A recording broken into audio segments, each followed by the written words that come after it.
1976வது வருஷம் ஒரு முழு நிலவு இரவு அன்னைக்கு ரயில்வே ட்ராக்ல வேலை செய்யற ஒருத்தர் அங்க ஏதாவது கல்லு கீது இருந்துச்சுன்னா அதை கிளீன் பண்ணலாம் அப்படின்னு வந்திருப்பாரா. அப்படி அவர் அந்த வேலையெல்லாம் பார்த்துக்கிட்டு இருக்கும்போது அந்த இடத்துல ஒரு வித்தியாசமான ஒரு கால் தடை இருக்கிறத கவனிக்கிறாரு. இது என்ன ஏதோ பெரிய மிருகத்தோடது மாதிரி இருக்குதுன்னு அவர் நினைக்கும் போது அப்ப அந்த இடத்துக்கு வந்த ஒரு மான்ஸ்டர் அப்படியே அவரோட தலைய தனியா எடுத்துருது. அவரை கொல்றது மட்டும் இல்லாம அந்த இடத்துல பயங்கரமா ஊழையிட்டு இருந்திருக்க அந்த டவுன்ல இருக்கக்கூடிய நிறைய பேருக்கு அந்த ஊழ சத்தங்கிறது கேட்டு இருந்திருக்கும். ஆனா பெருசா கண்டுகிட்டு இருந்திருக்க மாட்டாங்க. அடுத்த நாள் காலையில அந்த நபர் ரயில்வே ட்ராக்லயே இறந்து போயிருக்கிறத பார்க்கும்போது சரி ஏதோ குடிச்சிட்டு அப்படியே ட்ரெயின் வரும்போது விழுந்துட்டான் போல அப்படின்னு தான் நினைக்கிறாங்க. ஏன்னா இதுக்கு முன்னாடி சந்தேகிக்கிற வகையில இந்த ஒரு டவுன்ல பெருசா எந்த ஒரு சம்பவங்களும் நடந்ததும் கிடையாது. சொல்லிக்கிற அளவுக்கு இந்த ரயில்வே ட்ராக்ல வேலை செய்யற நபரும் அவ்வளவு ஒன்றும் கரெக்டா இருந்ததும் கிடையாது. அதனால மேபி ஆக்சிடென்ட் ஆயிருந்திருக்கும் தான் நினைக்கிறாங்க. அதை பத்தி ஊர் மக்களும் பெருசா பேசிக்கிற மாதிரி தெரியல. ஏன்னா அன்னைக்கு அந்த டவுன்ல ஏதோ ஒரு ஃபெஸ்டிவல் ஒன்று நடக்குது போல. அது ரொம்ப சின்ன டவுன் தான். அதனால டவுன்ல இருக்கிற எல்லாருக்கும் எல்லாரையுமே தெரியும். ஸோ பார்க்கில் கூப்பிட்டு வச்சுட்டு ஸ்டேஜ் போட்டு அந்த ஊரோட ஷெரீஃப் அப்புறம் ஊர் தலைவர்னு சொல்லி அவங்க எல்லாரும் இதை பற்றியோ பேசிக்கிட்டு இருப்பாங்களா. அந்த கூட்டத்தில் ஜேன் ஒரு பொண்ணு இருப்பா. அவளோட பேரண்ட்ஸ் கிட்ட எப்பா இந்த அருவியை நீங்களே கேளுங்க, நான் கொஞ்சம் காற்று வாங்கிட்டு வரேன் அப்படின்னு எழுந்திரிச்சு வரும்போது போய் உன்னோட தம்பியை கூட்டிட்டு வா அப்படின்னு அவங்க அம்மா சொல்லியிருப்பாங்களா. அவனை வேற கூப்பிடணுமா அப்படின்னு ஒரு மாதிரி ஜேன் சலிச்சுக்கிட்டே தான் வருவா. இதே நேரத்தில் அந்த ரெட் கலர் சொக்கா போட்ட ஒரு பையன் அங்கே புதருக்குள்ள இருக்கிற ஒரு பாம்பை பூச்சி விளாண்டுக்கிட்டு இருப்பான். அந்த பையன் தான் நம்ம கதையோட ஹீரோ ஜேனோட தம்பி. நம்ம ஹீரோவும் அவனோட ஃப்ரெண்டு ஒரு பையன் இருப்பான். அவங்க ரெண்டு பேரும் தான் அந்த பாம்பை வந்து சும்மா பிடிச்சி விளாண்டுக்கிட்டு இருப்பானுங்களா. அது ஒன்றும் பாய்சன் இல்லைன்னு நினைக்கிறேன். அதனால தான் அப்படி பிடிச்சி ஆடிக்கிட்டு இருப்பானுங்க. அப்போ கரெக்டாக அவங்க இருக்கிற இடத்த நோக்கியே ஜேன் நடந்து வரதை நம்ம ஹீரோவோட ஃப்ரெண்டு பார்த்துடுறானா. அந்த ஃப்ரெண்டு பையனுக்குமே ஜேன் வந்து ஒரு அக்கா அப்படிங்கிற மாதிரி தான். ஸோ அதனால சும்மா அவளை கிண்டல் பண்ணி பார்ப்போமான்னு சொல்லிட்டு நம்ம ஹீரோ வேணான்னு சொல்லியிருந்திருப்பான். இருந்தாலும் கரெக்டாக ஜேன் நடந்து வரும்போது ஒரு கிளையில உட்காந்துக்கிட்டு அந்த பாம்பை சும்மா மேலே போடுற மாதிரி பண்ணியிருந்திருப்பானா. அவ்வளோதான் ஜேன் பயங்கரமாக பயந்து போயிடுறா. பயப்படுறது மட்டும் இல்லாமல் அங்கே ஒரு சின்ன குட்டை மாதிரி தண்ணி தேங்கி இருந்திருக்குமா. அதில் விழுந்து அவளோட துணி எல்லாமே பயங்கரமாக ஸ்பாயில் ஆகி போக ஆத்தி இதுக்கு மேலே ஏதாவது நடந்துச்சுன்னா பிரச்சனை ஆயிரும்னு நம்ம ஹீரோவும் ஒளிஞ்சிருந்திருப்பான். வெளியில் வந்துட்டு இல்லை உன்னை வந்து சும்மா பயமுறுத்த தான் அவன் ட்ரை பண்ணானே தவிர இப்படி ஆகும் அவன் எதிர்பார்த்துருக்க மாட்டான். ப்ளீஸ் போகாத அப்படின்னு சொல்லிட்டே இருந்தாலுமே ஜேன் செம்மையாக கோவப்பட்டுருவான். ஹீரோவுக்கு தான் இதில் கடுப்பு. ஏன்னா அவன் வேணான்னு சொல்லியும் அவனோட ஃப்ரெண்டு இதை பண்ணினான் தான். பட் அதே நேரத்தில் நம்ம ஹீரோ வந்து ஒரு ஹேண்டிகேப், அவன் வந்து வீல் சேரில் தான் இருப்பானா. ஆல்ரெடி நம்ம வீட்டுக்கு ரொம்ப பாரமா இருக்கிறோங்கிற ஒரு கில்ட் இருக்கும். போதாத குறைக்கு இவன் பண்ணதுக்கு இப்போ என் மேலதான் கோவப்படுவா அப்படின்னு உனக்கு நல்லாவே தெரியுது. அதுவே ஜேன் அவளோட ட்ரெஸ்ல ஒரு மாதிரி சேர் ஆயிருந்திருக்கும்ல. கடுப்புல நடந்து வந்துகிட்டு இருக்கும் போது அந்த இடத்துல ஏதோ ஒரு கப்பல் சண்டை போட்டுக்கிற மாதிரி தெரியுது. சண்டை போட்டுக்கிற அந்த லேடி பிரெக்னன்ட் ஆயிட்டாங்க போல. இந்த குழந்தைக்கு நீ தாண்டா அப்பா அப்படின்னு சொன்னாலும் நாளா அப்பம் கிடையாது வேற ஆளை பாரு அப்படின்னு அந்த ஆள் சண்டை போட்டு போயிருந்திருப்பானா. அதை நினைச்சு அந்த பொம்பளை வந்து ஃபீல் பண்ணிக்கிட்டு இருப்பாங்க. கட் பண்ண அடுத்த சீன்ல ஹீரோவோட ஃபேமிலி கார்ல வந்துகிட்டு இருக்கும்போது அந்த பாம்பு வச்சு பயமுறுத்தினது அந்த விஷயங்கள்லாம் பற்றி ஜேன் வந்து அவங்க பேரண்ட்ஸ் கிட்ட கம்ப்ளைண்ட் பண்ணுவாளா. ஆனால் பெருசாக அவங்க வந்து நம்ம ஹீரோ மேலே கோவம்லாம் படல.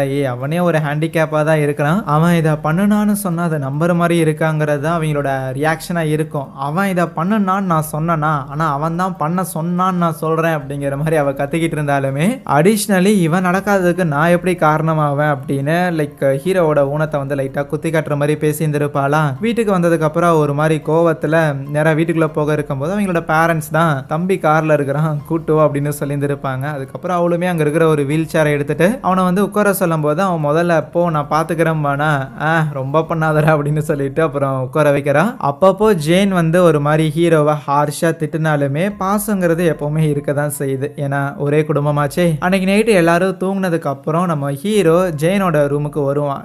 என்ன முழிச்சுதான் இருக்கிறியா அப்படிங்கிற மாதிரிலாம் கேட்க ஜேன் ரியாக்ட் பண்ணியிருக்க மாட்டாளா. இவனும் அப்படியே பொறுமையா கிட்ட வந்துட்டு அவன் சில காசெல்லாம் அந்த இடத்துல டேபிள்ல வைக்கிறான். அதை கவனிச்ச ஜேனும் இப்போ எதுக்கு தேவையில்லாம காசெல்லாம் வைக்கிறேன்னு கேட்டதுக்கு இல்ல மத்தியானம் உன்னோட ட்ரெஸ் எல்லாம் ஸ்பாயில் ஆயிடுச்சுல அதனால தான் புது ஸ்கர்ட் வாங்குறதுக்கு காசு கொடுத்தேன்னு சொல்லும் போது ஸ்கர்ட்டோட விலை கம்மி தான், இந்த காசு போதும் அப்படின்னு சொல்லிட்டு மிச்ச காசு எல்லாம் அவன்கிட்ட கொடுத்து அமுச்சுட்டுருவா. பேரலா இன்னொரு பக்கம் இந்த ஜேன் வந்து மத்தியான டைம்ல ஒரு கப்பல் சண்டை போறதை பார்த்துருப்பாள்ல, குழந்தை உன்னோட தான் அப்படிங்கிற மாதிரி அந்த ஒரு லேடி அவ்வளோதான் இனிமேல் வாழ்க்கையே முடிஞ்சு போச்சு அப்படின்னு சொல்லிட்டு சூசைட் பண்றதுக்காக டேப்லெட்ஸ்லாம் எடுத்துக்கிட்டு இருப்பாங்களா. பட் அப்போ அவங்களோட வீட்டுக்கு இது ஒரு மர்மமான மிருகம் வருது. ஜன்னலை உடைச்சிட்டு உள்ள வந்த அந்த மிருகம் அப்படியே அந்த இடத்துல அவங்கள கொதறி அதே இடத்துல சாகடிக்க அந்த பொண்ணு அலற சத்தம் கேட்டுட்டு அவங்க அம்மா உள்ள வந்து பாக்குறாங்க.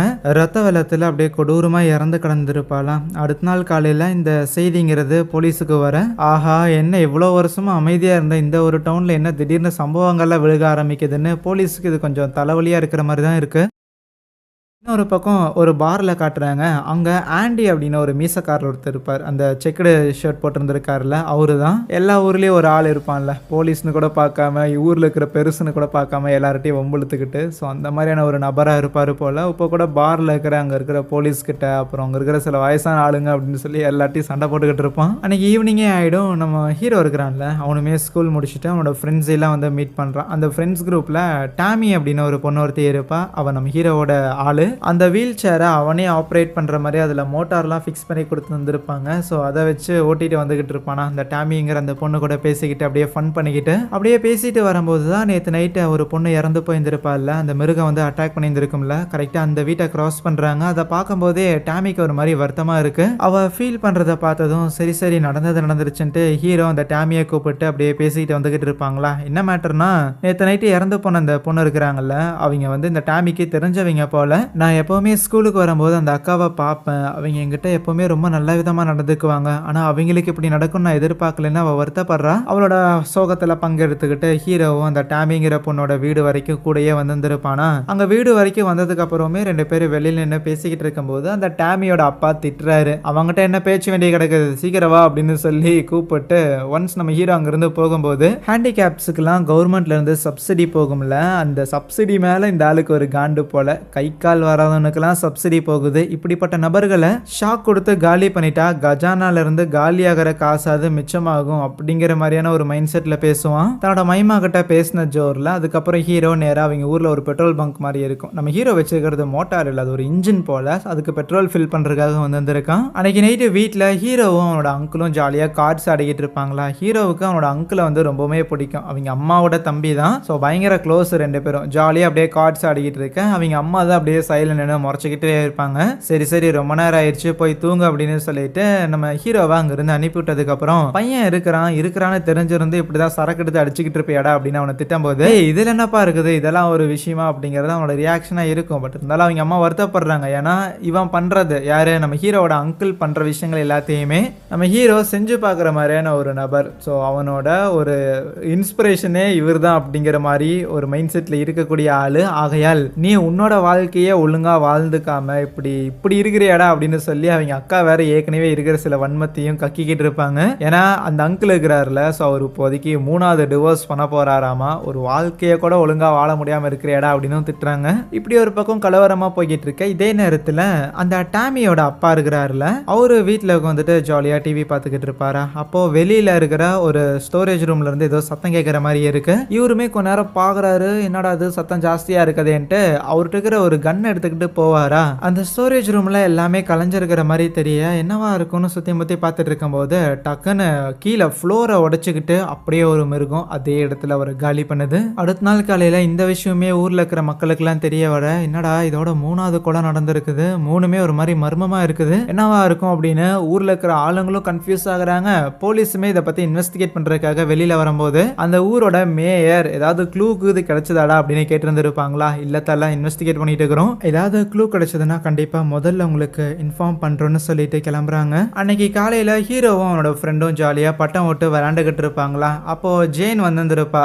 அம்மா கூப்பிடுறாங்கடா சீக்கிரம் வீட்டுக்கு வா அப்படின்னு சொல்லிட்டு ஹீரோவை அங்கிருந்து கூப்பிடும் போது சரின்னு அவனு கிளம்பலாம் தான் இருப்பானா. அந்த ஃப்ரெண்டு பையனையும் வாடா போலாம் அப்படின்னு கூப்பிட்டு இருந்திருப்பான். பட் நான் அப்புறம் வரேன் நீ கிளம்புன்னு சொன்னாங்காட்டி சரின்னு அவனை விட்டுட்டு போயிருந்திருப்பாங்களா. பேரலா பார்ல இப்போதைக்கு 3 பேர் இறந்து போயிருந்திருக்காங்க அப்படிங்கிற விஷயத்த தான் டிஸ்கஸ் பண்ணிக்கிட்டு இருப்பாங்க. அதுலயும் மெயினா அந்த ஆண்டிங்கிற நபர் இருக்கிறான்ல, அவன்லாம் ஓவரா வாய் விட்டுக்கிட்டு இருப்பான். அந்த இடத்துல ஆல்ரெடி போலீஸ் இருக்கிறாருன்னு தெரிஞ்சுக்கிட்டே இந்த போலீஸ்லாம் என்ன வேலை தான் பார்க்குறானுங்களோ கையிலாகாதவனுங்க அப்படின்னு சொல்லும் போது அந்த போலீஸ் செம்ம காண்டில் அப்படியே சண்டைக்கே வந்துடுவாரு. ஆனால் அப்போ அந்த இடத்துல ஒரு கோட் சூட் போட்ட நபர் வந்துட்டு, ஆமா என் பையனை யாராவது எங்கேயாவது பார்த்தீங்களான்னு கேட்க, அன்னைக்கு நைட்டே ஆயிருந்திருக்கும். ஒரு போலீஸ் அந்த பையன் விட்டுக்கிட்டு இருந்த பட்டத்தை அப்படியே ரத்த கரையோட எடுத்துட்டு வந்து உட்கார்றாரு. அவர் இன்ஃபர்மேஷன் கொடுத்த வகையில் அந்த பையனோட அப்பாவுமே அங்கே வந்திருப்பாரா. இல்லை நீங்க போய் பார்க்காதீங்க அப்படின்னு தடுத்து இருந்தும் அவர் போய் அந்த பையனோட பாடியை பார்க்குறாரு. நம்ம ஹீரோட ஃப்ரெண்டு தான் அங்கே பயங்கரமா அடிபட்டு இறந்துருப்பான். அதுக்கப்புறம் அந்த பையனுக்கான ஃபியூனரல்லாம் நடந்துகிட்டு இருக்கும். அதை அட்டன் பண்றதுக்காக ஹீரோனோட ஃபேமிலின்னு சொல்லிட்டு நிறைய பேர் வந்திருப்பாங்க. நம்ம ஹீரோட அங்கிள் இருக்கிறாருல, அவரும் வந்திருப்பாரு. வந்த இடத்துல அவர் பாட்டுக்கு சரக்கு எடுத்து அடிக்கலான்னு இருக்க,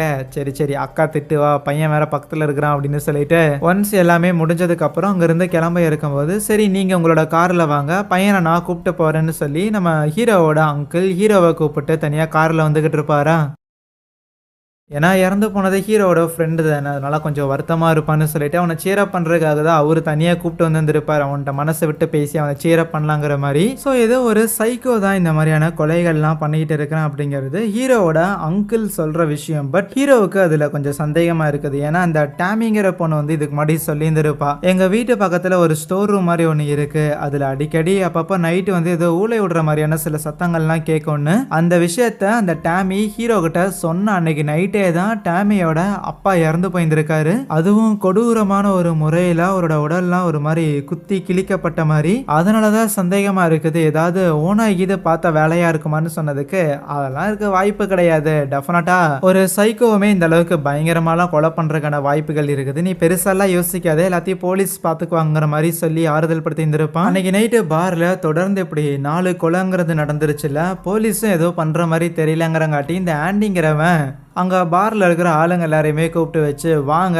நம்மளே போய் அந்த ஒரு கொலைகாரனை போட்டு தள்ளிடுவோம். கண்டிப்பாக இந்த மாதிரி 4 கொலையை அவன் தொடர்ந்து பண்ணியிருந்திருக்கான் அப்படின்னா டெஃபினட்டாக அந்த ஆள் இந்த ஊருக்குள்ளே தான் இருக்கணும், இங்கே தான் எங்கேயாவது காட்டுக்கிழக்கு இது ஒளிஞ்சிருந்துருக்குன்னு நினைக்கிறேன், அவனை போய் புட்டிக்கிறோம் காலி பண்ணுறோம் அப்படிங்கிற மாதிரி ஆண்டி தான் அங்கே இருக்கிற ஆளுங்க எல்லாரையும் கொம்பு சீவி விட்டுக்கிட்டு இருப்பானா. அப்போ கரெக்டாக ஷெரீஃப் உள்ள வந்துருப்பாப்புல. ஊரில் இருக்கிற எல்லாரை பற்றியுமே ஷெரீஃபுக்கு ரொம்ப நல்லாவே தெரியும். அடிஷ்னலி 4 கொலை நடந்திருக்கு அப்படிங்கும்போது போலீஸ் எதுவுமே ஆக்ஷன்ஸ் எடுக்கல, எந்த ஒரு க்ளூவும் கிடைக்கல. ஆகையால் சட்டத்தை நீங்களே கையில் எடுத்துக்கலான்னு இருக்கிறீங்க, அது எல்லாமே எனக்கு புரியுது, ஆனா அது தப்பு, நீங்க அதை பண்ணக்கூடாது, நீங்க வந்து சட்டத்துக்கு எதிராக வந்து செயல்படுறீங்க, சிட்டிசன்ஸா இருக்கிற நீங்க வந்து வன்முறையை கையில எடுக்கக்கூடாதுங்கிற மாதிரி சில அட்வைஸ் எல்லாம் போடுவாரா.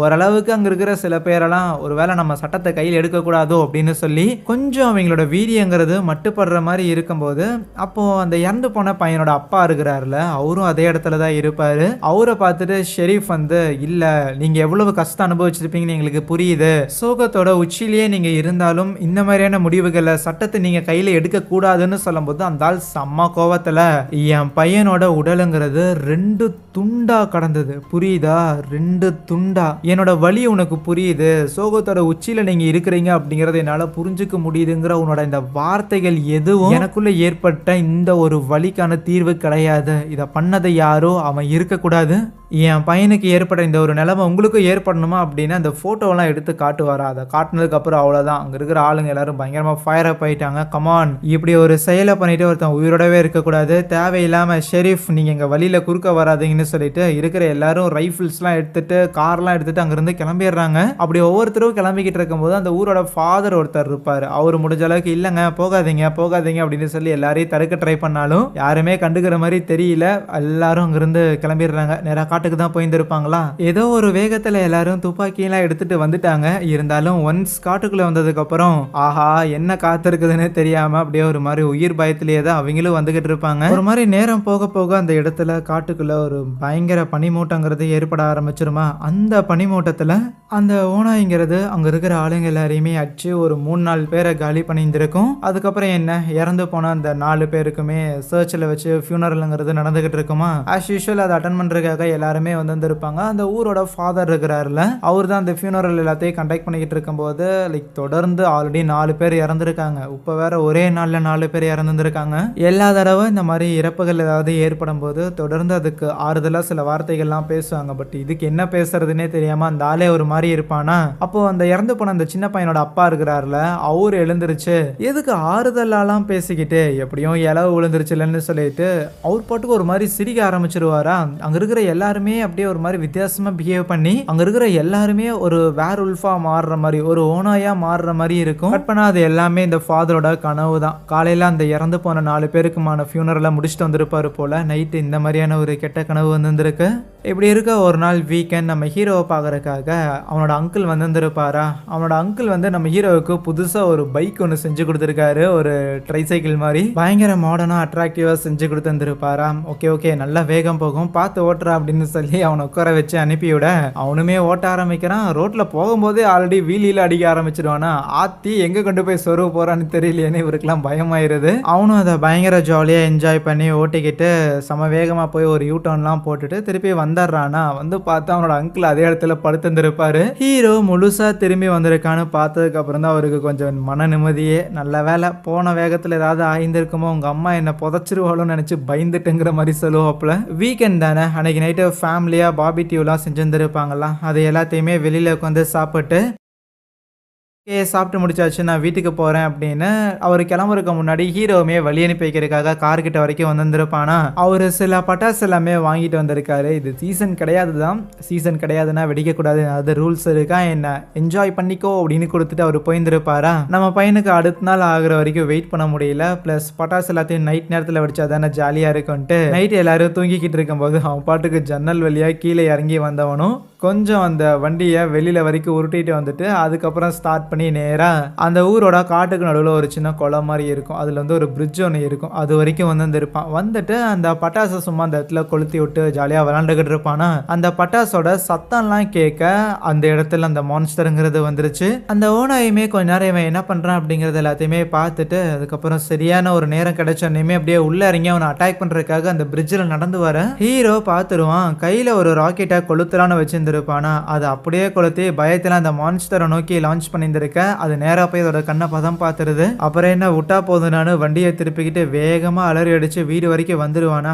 ரூமுக்கு வந்ததுக்கு அப்புறம்லாம் செம்மையா பயந்து போயிருந்திருப்பான், ஏன்னா நேருக்கு நேரு பார்த்துருக்கான்ல. அடுத்த நாள் காலையில விடுஞ்சானுமே அவனோட அங்கிளுக்கு ஃபோன் பண்ணி இந்த விஷயத்தை பத்தி சொல்றான். இப்படி ஒரு வேர்வுல்ஃபா நேற்று நைட் நான் பார்த்தேன், அது வந்து ஒரு மனித ஓனாய் மாதிரி தான் இருந்துச்சு, உண்மையாலுமே நான் அதை பார்த்தேன், நான் சொன்னது வந்து உண்மைதான் அப்படின்னு சொன்னாலுமே பையா நைட் நேரத்துல தூக்கத்தை கெடுத்துக்கிட்டு எதையாவது ஒன்று பார்த்து பயந்துகிட்டு இருக்காதுன்னு சொல்லி அவர் இதை பெருசா எடுத்துக்கலையா. ஹீரோவுக்கு அவனோட அங்கிள் மேலதான் பாசங்கிறது ஜாஸ்தி, அவரே இப்படி சொல்றத நம்பலங்கிறங்காட்டி ஒரு மாதிரி சோகமா தான் இருப்பான். தம்பி இப்படி டொயின்னு உட்காந்துருக்கிறத பார்த்தோன்னே ஜேன் தான் கிட்ட வந்துட்டு என்னடா ஆச்சு ஏன் இப்படி உட்காந்துருக்கேன்னு கேட்கும்போது ஹீரோமே அந்த வேர்வுல்ஃபா பார்த்தாங்கிற விஷயத்தையும் பிளஸ் அந்த டாமி அவங்களோட அந்த ஸ்டோர் ரூம்ல ஒரு விதமான ஒரு ஊளை விடுற சத்தம் கேட்டுச்சுங்கிற மாதிரிலாம் சொல்லியிருந்திருப்பாள்ல, அது அப்புறம் இந்த கொலைகளுக்கு பின்னாடி அந்த வேர்வுல்ஃப் தான் இருக்குமோ, அப்புறம் அந்த வேர்வுல்ஃபை நான் அட்டாக் பண்ண வரும்போது அதோட கண்ணுல அந்த ராக்கெட்டை வந்து நான் விட்டேன், அதோட கண்ணு கண்டிப்பா டேமேஜ் ஆயிருந்திருக்கும் அப்படின்னு இந்த மாதிரி நிறைய விஷயங்களை சொல்லியிருந்திருப்பானா. ஹீரோ சொல்றது எல்லாத்தையுமே ஜேன் நம்பிட்டாலான்னு கேட்டா கிடையாது தான். பிளஸ் இது எல்லாத்தையுமே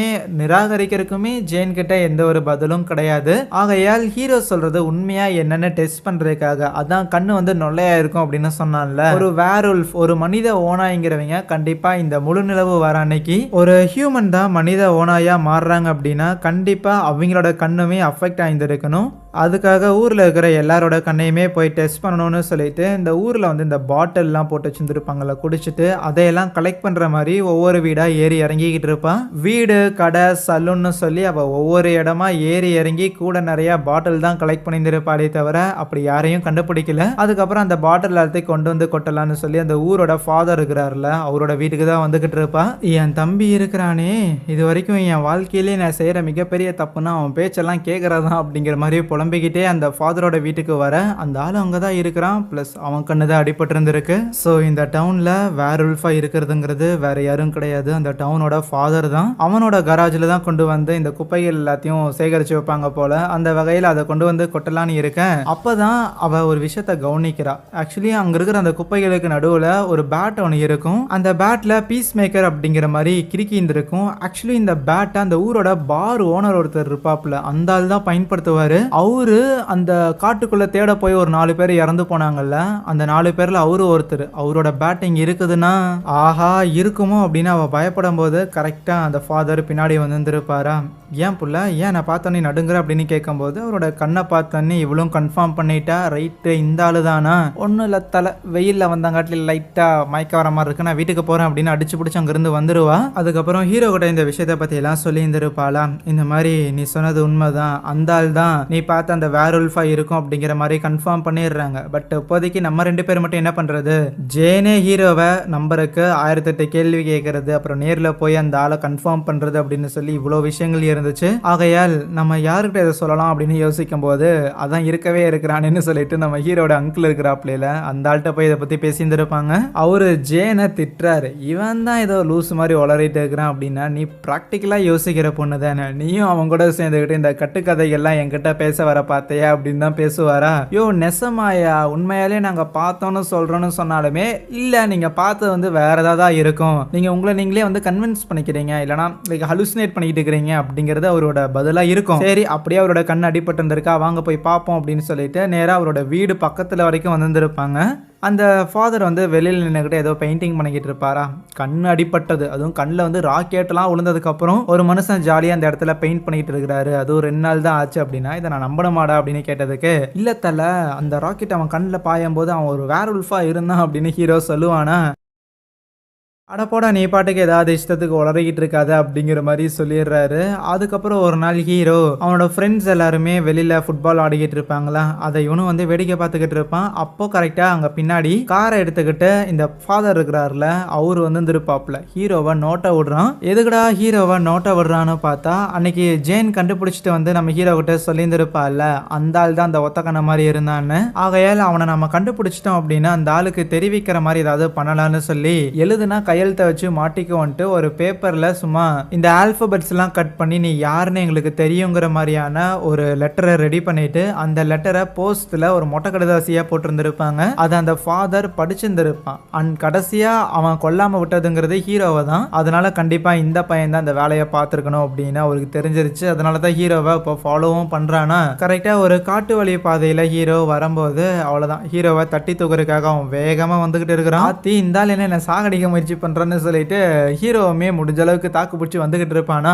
அப்போ ஒரு பிரிட்ஜிலாம் ஆல்மோஸ்ட் வச்சு ஹீரோவை தள்ளி விடலான்னு இருக்கும்போது நல்ல வேலை அவன் கொஞ்சம் ஸ்லோ டவுன் பண்ணிடுறான். அதனால எதுவும் ஆகல. பட் சடனாக ஸ்லோ பண்ணங்காட்டி வண்டி வேற ஆஃப் ஆயிருச்சு. அதை திருப்பியும் ஸ்டார்ட் பண்ண வரக்குள்ள அந்த ஆள் வந்து இடிச்சிடறான். பட் கொஞ்சம் கிட்ட வச்சு இடிச்சங்காட்டி அவ்வளோ ஒன்றும் பிரிட்ஜை பிரேக் பண்ணிட்டும் போகல. அவன் திருப்பி யூ டர்ன் போட்டுட்டு வரக்குள்ள ஹீரோ திருப்பி அந்த வண்டியை ஸ்டார்ட் பண்ணிட்டு வேகம் அப்படியே காட்டுக்குள்ள வண்டியை விட்டுருந்துருப்பானா.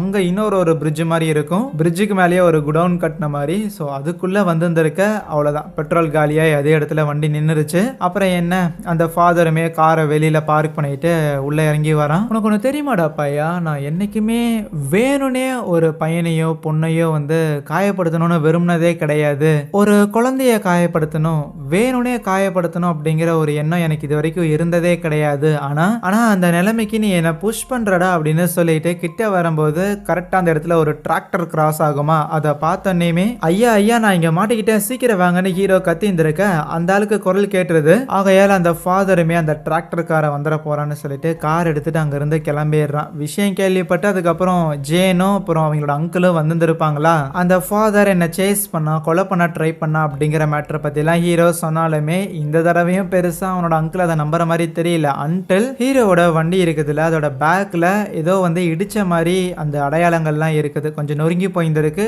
கூடவே டார்க் ப்ளூ கலர்ல பெயிண்ட்டுமே கொஞ்சம் ஒட்டியிருந்திருக்க கன்ஃபார்ம் பண்ணிடுறாங்க. அப்போ அந்த ஃபாதர் ஏதோ ஒன்று பண்ண ட்ரை பண்றான்னு. அன்னைக்கே அங்கிள் நேரா போயிட்டு அந்த ஊரோட ஷெரீஃப் கிட்ட இந்த மேட்டரை இன்ஃபார்ம் பண்ணியிருந்திருப்பாங்களா. அந்த ஷெரீஃபுமே நம்ம அங்கிளோட இந்த செட்டு தான் போல. அதனால கதை கேட்கறதுக்கு கொஞ்சம் நம்பாத மாதிரி தான் இருந்தாலும் உண்மையிலே இதை நீ நம்புறையா, நீ நம்புற அப்படின்னா சரி நானும் போய் விசாரிச்சு பார்க்குறேன்னு அன்னைக்கு நைட்டு அதை விசாரிக்கிறதுக்காக அவர் தனியாக தான் போயிருந்திருப்பார். ஏன்னா ஆளுங்களெல்லாம் கூட்டிட்டு போய் கொஞ்சம் சீன் ஆயிடுச்சுன்னா என்ன பண்ணுறதுன்னு சொல்லிட்டு அந்த ஃபாதரோட வீட்டுக்கு போய் ரெகுலராக ஒரு செக்கப் போடுற மாதிரி அந்த ஆளை வெளியில் கூப்பிட்டா வரலையா, சரின்ட்டு அப்புறம் கராஜுக்கு போயிருந்திருப்பாங்க. ஏன்னா அங்கே தான் அந்த கார் இருக்குது. ஆகையால் அந்த காரை போய் கொஞ்சம் செக் பண்ணுறாரு. எஸ், அந்த காரு எதையோ மோதின மாதிரி இருக்கு. அப்போ டெஃபினட்டாக ஹீரோ பையனை இடிக்கிறதுக்கான முயற்சியில் இந்த ஆள் ஈடுபட்டிருக்காங்கிற மேட்டர் இவருக்கு புரிய வர அப்போ அந்த கராஜில் இதை உருட்டுற மாதிரி சத்தம் கேட்கும். லைட் அடிச்சு பார்த்தா அந்த ஃபாதர் அங்கதான் இருக்கிறானா. அவனை பார்த்தோன்னே எதுவும் சொல்லாதீங்க, என் கூட ஸ்டேஷன் வாங்க, உங்களை விசாரிக்க வேண்டியது இருக்குதுன்னா அந்த ஆள் டக்குன்னு ஏதோ ஒரு கட்டையை எடுத்து இந்த போலீஸ் அடிக்க ஆரம்பிச்சிடறான். அடிக்கிறது மட்டும் இல்லாம